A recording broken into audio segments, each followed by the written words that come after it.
कैसे मेरे प्रिय छात्र छात्रा, आई होप कि अच्छे होंगे। आपकी जो स्टडी चल रही है काफी अच्छी चल रही है। तो आज की इस क्लास में लेकर आए हैं क्लास 12th के हिंदी के मोस्ट इंपोर्टेंट ऑब्जेक्टिव क्वेश्चन जो आपके फाइनल परीक्षा के लिए काफी इंपोर्टेंट है। तो आप लोग वीडियो में अंत तक बने रहिएगा और चैनल पर पहली बार तो चैनल को फटाफट सब्सक्राइब कर लीजिए, क्योंकि जब भी मैं वीडियो अपलोड करूँ आपके पास नोटिफिकेशन तुरंत पहुंच जाए। तो आज का जो क्लास होने वाला है काफी खास होने वाला है, क्योंकि आज के क्लास में उस टाइप से क्वेश्चन उठाया गया जिस टाइप से बिहार बोर्ड अपना बिहार बोर्ड में क्वेश्चन को क्या करता है, डाल देता है। तो आपको जो है एक भी क्वेश्चन को जो है नजरअंदाज नहीं करना और सारे प्रश्न को जो है हर एक हाल में देख जाना है मेरे भाई, क्योंकि सारा प्रश्न जो बिहार बोर्ड से रिलेटेड है वो कोई भी ऐसा प्रश्न ना होगा कि बिहार बोर्ड ना पूछा होगा, ठीक है ना। और सारे प्रश्न बिहार बोर्ड पूछा ही पूछा है, ठीक है ना। तो आपको जो है एक भी क्वेश्चन को जो है नजरअंदाज नहीं करना और सारे प्रश्न को हर एक हाल में देख जाना है। और आप मेरे चैनल पर पहली बार तो चैनल को फटाफट सब्सक्राइब कर लिए और अभी तक वीडियो को लाइक नहीं किया तो फटाफट वीडियो को लाइक कर लीजिए, ठीक है। और 1 नंबर क्वेश्चन की तरफ बढ़ते हैं। और 1 नंबर क्वेश्चन काफी इंपोर्टेंट क्वेश्चन है और बिहार बोर्ड में काफी बार पूछा भी जा चुका है। कह रहे विद्यालय का संधि विच्छेद जो होता है वो क्या होता है। आपको पता होना चाहिए भाई कि विद्यालय का संधि विच्छेद जो होता है विधा जोड़ आले होता है, ठीक है ना।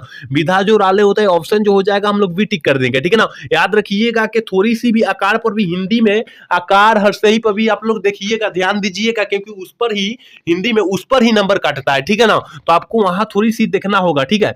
चलिए क्वेश्चन नंबर 2 का क्या कह रहा है कि अप्पे से बाहर होना मुहावरे का अर्थ क्या होता है। ये भी बिहार बोर्ड में पूछा हुआ प्रश्न है, ये 2020 में पूछा हुआ प्रश्न है कि अप्पे से बाहर होना मुहावरे का अर्थ क्या होता है। याद रखिएगा मेरे भाई कि बहुत क्रोधित होकर बाहर घर से निकल जाना, ऑप्शन जो हो जाएगा हम लोग सी टिक कर देंगे। और काफी मस्त इंपोर्टेंट क्वेश्चन, काफी अच्छे अच्छे क्वेश्चन आज की इस क्लास में लाए गए हैं जो कि फाइनल परीक्षा के लिए काफी इंपोर्टेंट है, ठीक है। चलिए क्वेश्चन नंबर 3 कह रहे कि गांव का घर शीर्षक कविता के कविता संग्रह से ली गई। किस कविता संग्रह से ली गई है, तो याद रखिएगा मेरे प्यारे छात्रों 3 का ऑप्शन जो हो जाएगा हम लोग सी टिक कर देंगे, ठीक है ना। 3 का ऑप्शन जो हो जाएगा सी टिक कर देंगे, याद रखिएगा, ठीक है। और सारा जो होता है आज के प्रश्न जो है क्वेश्चन बैंक से उठाया गया और सारा प्रश्न जो होता है क्वेश्चन बैंक का और 80% क्वेश्चन बैंक से आता है, ठीक है ना। तो आपको जो है हर एक हाल में क्वेश्चन बैंक पढ़ जाना है, ठीक है। चलिए क्वेश्चन नंबर 4 देखते हैं। और 4 नंबर क्वेश्चन कह रहे हैं कि सूरसागर के कवि कौन है। देखिए सूरसागर के जो कवि है मेरे भाई, ऑप्शन जो हो जाएगा बी हो जाएगा, सूरदास जी है, ठीक है ना। सूरदास जी है, सूरसागर के कवि जो है सूरदास है, याद रखिएगा, ठीक है। चलिए क्वेश्चन नंबर 5 क्या करे, कह रहे कि सिपाही की माँ कहानी के कहानीकार कौन है। आपको पता होना चाहिए कि सिपाही की माँ कहानी के कहानीकार जो है मोहन राकेश जी है, ऑप्शन जो हो जाएगा बी हो जाएगा, ठीक है ना। इसमें जो होता है मोहरमा में लड़ाई हो रही थी मानक से, उसी के चर्चा किया गया, ठीक है ना। तो आपको लोग अभी नहीं पढ़े हैं तो आप थोड़ा सा जाकर देख सकते हैं, वो अपना ऑब्जेक्टिव कंठस्थ हो जाएगा, ठीक है। चलिए क्वेश्चन नंबर 6 क्या करेगा, वैध का विलोम शब्द क्या होता है। वैध का विलोम शब्द आपको पता होना चाहिए, क्योंकि यहाँ काफी बच्चे कुवैध मार देंगे लेकिन गलत हो जाएगा। वैध पूछा जा रहा है तो अवैध होता है, ठीक है ना।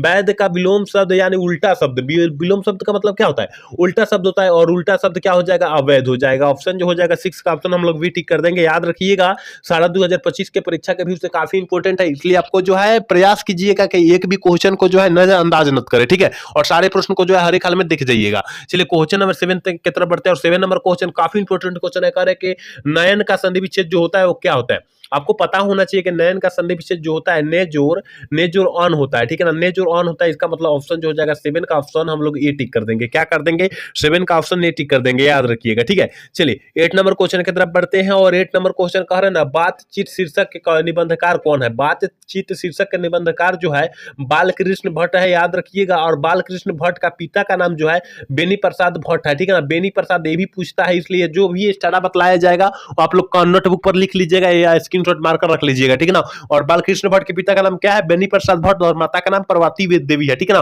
और बालकृष्ण भट्ट जो थे उसके पिताजी जो थे वो पेशे से क्या थे, नाविक थे, सॉरी व्यापारी थे, याद रखिएगा, ठीक है। चलिए क्वेश्चन नंबर 9 क्या कह रहा है, कह रहा है आनंदित में कौन सा प्रत्यय है। आनंदित में कौन सा प्रत्यय है, देखिए अन्नाजोर क्या हो जाएगा, अन्नाजोर दित हो जाएगा, अन्नाजोर इत हो जाएगा, ठीक है ना। अन्नाजोर दित हो जाएगा, ऑप्शन जो हो जाएगा दित लिखाता है, दित हो जाएगा। इसका मतलब 9 का ऑप्शन जो हो जाएगा बी हो जाएगा, ठीक है ना। इत हो जाएगा, अन्नाजोर इत हो जाएगा, अन्नादित, ठीक है ना। तो ऑप्शन जो हो जाएगा हम लोग वी टिक कर देंगे, याद रखिएगा, ठीक है। चलिए क्वेश्चन नंबर 10 की तरफ बढ़ते हैं। कह रहा है ना, अक्ल का अंधा मुहावरे का अर्थ क्या होता है। अक्ल का अंधा मुहावरे का अर्थ जो होता है, याद रखिएगा 10 का जो ऑप्शन हो जाएगा बी हो जाएगा। क्या हो जाना, अक्ल पर अंधा हो जाना, मतलब अक्ल से अंधा हो जाना यानी मूर्ख हो जाना, ठीक है ना। कोई काम क्या करना लापरवाही से करना उसे बोलते हैं मूर्ख हो जाना, ठीक है। चलिए क्वेश्चन नंबर 11 की तरफ बढ़ते हैं और 11 नंबर क्वेश्चन की तरफ बढ़ते हैं। कह रहा है ना 11 नंबर क्वेश्चन, कौन सी रचना जो है बालकृष्ण भट्ट की जी की नहीं है, बालकृष्ण भट्ट जी की नहीं है। मतलब बालकृष्ण भट्ट का मतलब पाठ क्या है, बातचीत, तो बालकृष्ण भट्ट जी का ही लिखी हुई है, इसमें कौन नहीं है, ठीक है ना। तो 11 का ऑप्शन जो हो जाएगा डी हो जाएगा। परीक्षा गुरु जो है नहीं है, किसी भी चैप्टर के में चर्चा नहीं किया गया है, ठीक है ना, किसी भी चैप्टर में, ठीक है। तो आपको जो है याद रखना होगा, ठीक है। चलिए क्वेश्चन नंबर 12 देखते हैं। 12 नंबर क्वेश्चन का, भारतीय सिपाही का किसके साथ जो हुआ है संघर्ष हुआ है। ये भी 2020 में पूछा हुआ प्रश्न है कि भारतीय सिपाहियों का किसके साथ संघर्ष हुआ। याद रखिएगा मेरे भाई, जर्मनियों के साथ संघर्ष हुआ था। और 12 का ऑप्शन बी हम लोग टिक कर देंगे, ठीक है। चलिए डी टिक कर देंगे। चलिए क्वेश्चन नंबर 13 देखते हैं। और 13 नंबर क्वेश्चन कह रहा है ना कि किस अस्पताल में दिनकर का निधन हुआ था। मतलब दिनकर जी का ये निधन जो हुआ था, मृत्यु जो हुआ था, वो किस अस्पताल में हुआ था। तो 13 का ऑप्शन जो हो जाएगा डी हो जाएगा, ठीक है ना।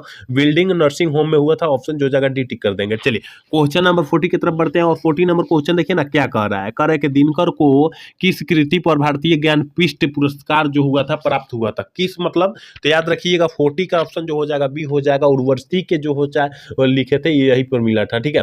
चलिए क्वेश्चन नंबर 15 कह रहा है ना, कौन सी रचना जो है अगे जी की नहीं है, कौन सी रचना जो है आगे जी की नहीं है। तो याद रखिएगा 15 का ऑप्शन डी हो जाएगा। 30 जो होता है उदय प्रकाश जी की रचना है, ठीक है ना। तो ऑप्शन जो हो जाएगा डी हम लोग टिक कर देंगे। एक बार सारे बच्चे क्लास को लाइक कर देंगे और चैनल को सब्सक्राइब कर लेंगे और अपने दोस्त के पास भी शेयर कर लेंगे, वो उसको भी क्या होगा, एक प्रश्न देखने का मिल जाए, ठीक है।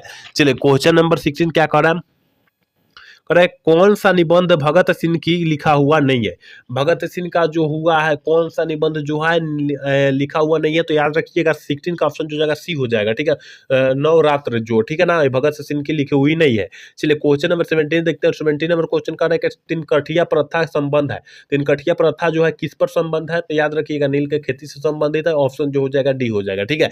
चलिए क्वेश्चन नंबर 18 का कह रहा है कि निम्नलिखित में से बिस्नी की पड़ोसन जो थी कौन थी। तो बिस्नी की पड़ोसन जो थी कुंती थी, ऑप्शन जो हो जाएगा 18 का ऑप्शन जो हो जाएगा हम लोग सी टिक कर देंगे। सारा प्रश्न जो है 2025 के परीक्षा के व्यू से काफी इंपॉर्टेंट है, इसलिए आपको जो है एक भी क्वेश्चन को जो है नजरअंदाज नहीं करना है और सारे प्रश्न को जो है हर एक हाल में देख जाना है मेरे भाई, ठीक है। एक भी क्वेश्चन को जो है नजरअंदाज मत कीजिएगा। चलिए 19 नंबर क्वेश्चन देख लीजिए क्या कह रहा है। कह रहा है कि कौन सी रचना जो है नामवर्षण की है, कौन सी रचना जो है, कौन सी पुस्तक जो है नामवर्षण किया। तो याद रखिएगा 19 का ऑप्शन जो हो जाएगा बी हो जाएगा। पृथ्वीराज रासो की भाषा जो होता है एक नामवर्षण की रचना है, ठीक है। ऑप्शन जो हो जाएगा बी हो जाएगा। चलिए क्वेश्चन नंबर 20 क्या करेगा, जूठन क्या है। देखिए जूठन पाठ जो है ओम प्रकाश वाल्मीकि द्वारा लिखा गया है, वो क्या है, ठीक है। क्या है तो याद रखिएगा मेरे भाई 20 का ऑप्शन जो हो जाएगा डी हो जाएगा। आत्मकथा है, ठीक है ना। आत्मकथा है, बहुत अच्छी कहानी है, अगर नहीं पढ़े होंगे तो थोड़ा सा आकर जाकर रीडिंग डालकर पढ़ लीजिएगा, बहुत मस्त कहानी है, ठीक है। चलिए क्वेश्चन में 21 का क्या करे कि मलेज का पूरा नाम जो होता है क्या है।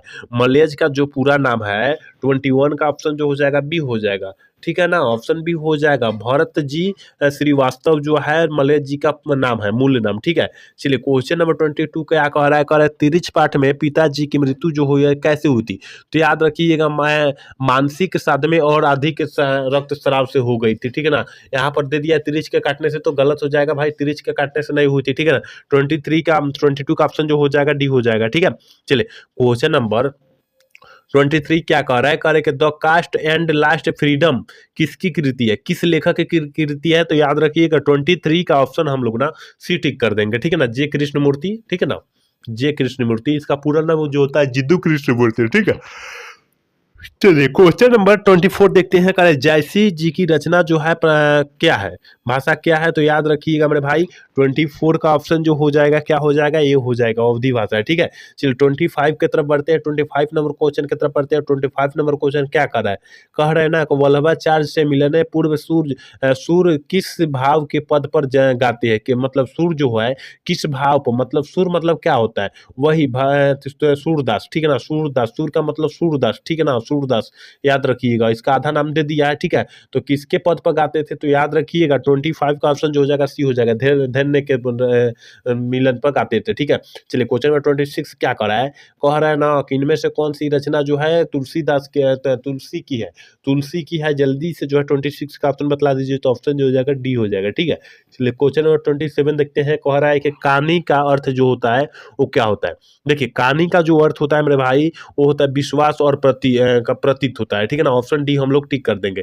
चलिए क्वेश्चन नंबर 28 देखते हैं और 28 नंबर क्वेश्चन की तरफ बढ़ते हैं। और 28 नंबर क्वेश्चन क्वेश्चन का है पिताजी के पुत्र का नाम क्या था। देखिए शिवाजी के पुत्र का जो नाम था, याद रखिएगा 28 का जो ऑप्शन हम लोग टिक करेंगे ना, बी टिक कर देंगे, साहू जी था, ठीक ना। सब छात्रों को पता होना चाहिए, तो ठीक है। चलिए क्वेश्चन नंबर 29 क्या कर रहा है, कह रहा है ना कि प्रसाद जी के पिता का नाम क्या था। यहाँ प्रसाद जी के पिता का नाम पूछा गया है, तो 29 का ऑप्शन बी हो जाएगा, ठीक है ना, देवी प्रसाद साहू, ठीक है। चलिए क्वेश्चन नंबर 30 देखते हैं। 30 नंबर क्वेश्चन क्या कर रहा है, सुभद्रा कुमारी चौहान का जो जन्म हुआ था कब हुआ था। देखिए सुभद्रा कुमारी चौहान का जो जन्म हुआ था, 30 का ऑप्शन जो हो जाएगा ये हो जाएगा 16 अगस्त 1904 ईस्वी को। लेकिन निधन के बात किया जाए तो हो जाएगा 1948 ईस्वी में इसकी निधन हो गई थी, ठीक है ना, सुभद्रा कुमारी चौहान को याद रखिएगा। चलिए क्वेश्चन नंबर 31 देखते हैं। कह रहा है ना कि कौन सी कृति जो है शमशेद बहादुर सिंह की नहीं है, कौन सी कृति जो है शमशेद बहादुर सिंह की नहीं है, जल्दी से जो है 31 का ऑप्शन बतला दीजिए क्या हो जाएगा। देखिए तो ऑप्शन जो हो जाएगा ये हो जाएगा 31 का, याद रखिएगा, इतने पास ना पढ़ने, ठीक है ना। चलिए क्वेश्चन नंबर 32 देखते हैं। करें कौन सी रचना मुक्ति बोध की है, कौन सी रचना जो है मुक्ति बोध जी की है, तो 22 का ऑप्शन जो हो जाएगा डी हो जाएगा, डी हो जाएगा, ठीक है ना, चांद का मुंह टेढ़ा, ठीक है। चलिए क्वेश्चन नंबर 3 क्या कह रहा है कि रोज सरोज का संधि विच्छेद क्या हो जाएगा, यानी सरोज किस संधि का उदाहरण होता है, तो 34 का ऑप्शन, सॉरी 33 का ऑप्शन क्या हो जाएगा, 33 का ऑप्शन जो हो जाएगा सी हो जाएगा, विसर्ग संधि का उदाहरण है सरोज, ठीक है। चलिए क्वेश्चन नंबर 34 क्या कह रहा है कि महेश का संधि विच्छेद जो होता है वो क्या होता है, तो महेश का संधि विच्छेद जो होता है मेरे भाई महाजोरीस होता है, ऑप्शन जो हो जाएगा बी टिक कर देंगे। 35 नंबर क्वेश्चन की तरफ बढ़ते हैं। करें दिग्गज, दिग्गज किस संधि का उदाहरण होता है, दिग्गज जो होता है वो किस संधि का उदाहरण होता है, 35 का ऑप्शन क्या हो जाएगा, 35 का ऑप्शन ये हो जाएगा व्यक्त संधि का, व्यंजन संधि का उदाहरण है, ठीक है। एक बार सारे बच्चे क्लास को लाइक कर देंगे और चैनल को सब्सक्राइब कर लेंगे और अपने दोस्त के पास शेयर कर लेंगे, वो भी क्लास का लाभ उठे, ठीक है। चलिए क्वेश्चन नंबर 36 कह रहा है कि परमात्मा किस संधि का उदाहरण है। देखिए परमात्मा जो होता है मेरे भाई वो जो होता है दीर्घ संधि का उदाहरण होता है, ऑप्शन जो हो जाएगा 60 से 36 का ऑप्शन जो हो जाएगा हम लोग डी टिक कर देंगे, ठीक है। चलिए क्वेश्चन नंबर 37 क्या कह रहा है कि नौ ग्रह शब्द के किस समास का उदाहरण, नौ ग्रह, देखिए नौ ग्रह कह दिया तो आप लोग क्या मारिएगा, 37 का ऑप्शन क्या हो जाएगा, नौ कह दिया ना, जिसमें संख्या का बोध होगा, जिसमें संख्या का बोध होगा उसे हम लोग द्विगु समास कहते हैं, वो ऑप्शन जो हो जाएगा ये हम लोग टिक कर देंगे। लेकिन यहाँ पर देखिएगा नवयुवक, नवयुवक जो हो जाएगा एक कर्मधारय समास का उदाहरण हो जाएगा, ये थोड़ा सा याद रखिएगा, ठीक है ना, ये अपवाद में दे दिया है, ठीक है। चलिए क्वेश्चन नंबर 38 कह रहा है ना कि अधिकार अधिकरण तत्पुरुष में है, अधिकरण तत्पुरुष में कौन है, तो 38 का ऑप्शन जो हो जाएगा बी हो जाएगा, ठीक है ना, 38 का ऑप्शन जो हो जाएगा बी हो जाएगा। चलिए 39 नंबर क्वेश्चन देखते हैं। 39 नंबर क्वेश्चन कह रहा है ना चतुरातन शब्द में किस समास का उदाहरण है, चतुरातन शब्द जो होता है किस समास का उदाहरण होता है, 39 का ऑप्शन क्या हो जाएगा, याद रखिएगा बहुव्रीहि समास का उदाहरण होता है, ठीक है। चलिए क्वेश्चन नंबर 40 कह रहा है कि गर्भ शून्य का कौन सा समास है, गर्भ शून्य जो होता है कौन सा समास होता है, 40 का ऑप्शन क्या हो जाएगा, बी हो जाएगा, गर्भ से गर्भ में शून्य, गर्भ में शून्य यानी में तो कर्ता के चिन्ह आ गया, तो करण क्या हो जाएगा, करण तत्पुरुष हो जाएगा, ऑप्शन जो हो जाएगा क्या हो जाएगा, बी हो जाएगा, ठीक है। चलिए क्वेश्चन नंबर 41 नंबर देखते हैं। 41 नंबर क्वेश्चन का अनुकूल में अनुकूल का विलोम शब्द क्या होता है, आपको पता होना चाहिए कि अनुकूल का विलोम शब्द जो हो जाएगा प्रतिकूल हो जाएगा, ऑप्शन जो हो जाएगा 41 का ऑप्शन हम लोग ये टिक कर देंगे। एक बार सारे बच्चे क्लास को लाइक कर देंगे और चैनल को सब्सक्राइब कर लेंगे, ठीक है। चलिए क्वेश्चन नंबर 42 कह रहा है कि श्री गणेश का विलोम शब्द क्या होता है, श्री गणेश का विलोम शब्द क्या हो जाएगा, तो याद रखिएगा मेरे भाई श्री गणेश का जो विलोम शब्द इति श्री हो जाएगा, ऑप्शन जो हो जाएगा सी हो जाएगा, ठीक है। चलिए क्वेश्चन नंबर 43 क्या करे कि अमूर्त का विलोम शब्द क्या हो जाएगा, अमूर्त का विलोम शब्द जो हो जाएगा क्या हो जाएगा, तो याद रखिएगा 43 का ऑप्शन जो हो जाएगा ये हो जाएगा, मूर्त का विलोम शब्द अमूर्त होता है, याद रखिएगा ऑप्शन ये हो जाएगा, ठीक है। चलिए क्वेश्चन नंबर 44 क्या करेगा, मानव का विलोम शब्द जो होता है, मानव का विलोम शब्द होता है वो क्या होता है, तो 44 का ऑप्शन जो हो जाएगा ना, 44 का ऑप्शन जो हो जाएगा बी हो जाएगा, दानव हो जाएगा, आपको पता होना चाहिए कि मानव का विलोम शब्द जो होता है दानव होता है, ठीक है। चलिए क्वेश्चन नंबर 45 क्या करे कि निम्नलिखित में से कृत प्रत्यय है, कौन जो होता है कृत प्रत्यय का उदाहरण, तथा 45 का ऑप्शन जो हो जाएगा ये हो जाएगा, वचन जो होता है कृत प्रत्यय का उदाहरण था, ठीक है। चलिए क्वेश्चन नंबर 46 क्या कर रहा है, 46 कह रहा है ना कि इनमें से एक प्रत्यय नहीं है, इनमें से कौन जो होता है प्रत्यय नहीं है, ठीक है ना, प्रत्यय नहीं है, तो याद रखिएगा 46 का ऑप्शन डी हो जाएगा, अनु जो होता है प्रत्यय नहीं है, ठीक है ना, ऑप्शन जो हो जाएगा डी हो जाएगा। चलिए क्वेश्चन नंबर 47 का कर रहा है कि निम्नलिखित में से कौन स्त्री प्रत्यय है, कौन जो होता है स्त्री प्रत्यय का उदाहरण होता है, 47 का ऑप्शन जो हो जाएगा डी हो जाएगा,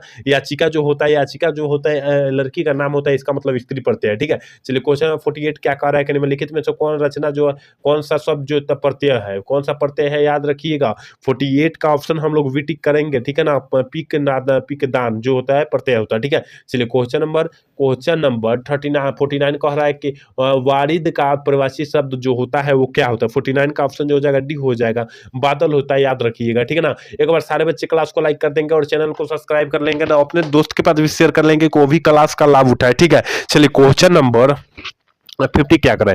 पति का प्रवाची शब्द नहीं है। पति का प्रवाची शब्द जो होता है वो कौन नहीं है, तो याद रखिएगा भरवा जो होता है वो पति का प्रवाची शब्द नहीं होता है। ऑप्शन जो हो जाएगा सी हो जाएगा। 51 नंबर क्वेश्चन करें कि अमिया का प्रवाची शब्द क्या है। अमिया का प्रवाची शब्द क्या होता है। 51 का ऑप्शन जो हो जाएगा वो बी हो जाएगा, ठीक है ना। सुधा होता है अमिया का प्रवाची शब्द, ठीक है। चलिए क्वेश्चन नंबर 52 क्या कर रहा है कि उड़न छू हो जाना मुहावरे का अर्थ जो होता है वो क्या होता है। उड़न छू हो जाना मुहावरे का अर्थ क्या होता है। 52 का ऑप्शन जो हो जाएगा मेरे भाई ऑप्शन बी हो जाएगा, याद रखिएगा, संकट होकर भाग जाना, ठीक है ना। संकट होकर भाग जाना ऑप्शन बी हो जाएगा। चलिए 53 नंबर क्वेश्चन करेंगे कन्नी कटना का अर्थ क्या होता है। कन्नी कटना का अर्थ क्या होता है, तो याद रखिएगा 53 का ऑप्शन जो हो जाएगा डी हो जाएगा, ठीक है ना। दूर रहना, ठीक है ना। कन्नी कटना मतलब दूर हो जाना, किसी से साइड रहना। चलिए क्वेश्चन नंबर 54 कह रहा है कि काम जाल काम काज में कोरा होना मुहावरा का अर्थ क्या होता है। काम काज में कोरा होना मुहावरे का अर्थ क्या होता है, तो 54 का ऑप्शन जो हो जाएगा मेरे भाई डी हो जाएगा, काम न जाना, काम न जानना। ऑप्शन जो हो जाएगा डी हम लोग टिक कर देंगे। 55 नंबर क्वेश्चन कह रहे हैं ना, 55 नंबर क्वेश्चन कह रहा है कि आरोग्य का प्रवासी शब्द जो नहीं होता है, आरोग्य का प्रवासी शब्द कौन नहीं होता है, तो याद रखिएगा ऑप्शन सी हो जाएगा, ठीक है ना। ऑप्शन सी हो जाएगा मेरे भाई, ठीक है। एक बार सारे बच्चे क्लास को लाइक कर देंगे और चैनल को सब्सक्राइब कर लेंगे और अपने दोस्त के पास भी शेयर कर लेंगे, को भी क्लास का भरपूर लाभ उठाए, ठीक है। चलिए क्वेश्चन नंबर 56 क्या कह रहा है।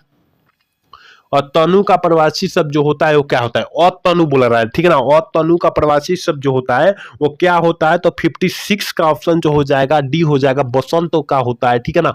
बसंत का होता है, याद रखिएगा। चलिए 57 नंबर क्वेश्चन करेंगे अनिल का प्रवासी शब्द जो होता है वो क्या होता है। अनिल का प्रवासी शब्द पूछा जा रहा है, ठीक है ना। अनिल का, तो 57 का ऑप्शन जो हो जाएगा सी हो जाएगा, पवन हो जाएगा अनिल का प्रवासी शब्द, याद रखिएगा, ठीक है। 58 नंबर क्वेश्चन करें कि निर्वाह में कौन सा उपसर्ग है। निर्वाह में कौन सा उपसर्ग है, तो याद रखिएगा निज जो होता है उपसर्ग होता है। ऑप्शन जो हो जाएगा 58 का ऑप्शन बी हम लोग टिक कर देंगे, ठीक है ना। चलिए क्वेश्चन नंबर 59 क्या कह रहा है। कह रहा है कि गमन शब्द में विपरार्थी के बनाने के लिए अप किस उपसर्ग का प्रयोग करते हैं। किस उपसर्ग का प्रयोग करते हैं, तो 59 का ऑप्शन जो हो जाएगा बी हम लोग टिक कर देंगे का, ठीक है। आज के क्लास के लास्ट क्वेश्चन 60 नंबर क्या कह रहा है कि कल्पना में कौन सा उपसर्ग है।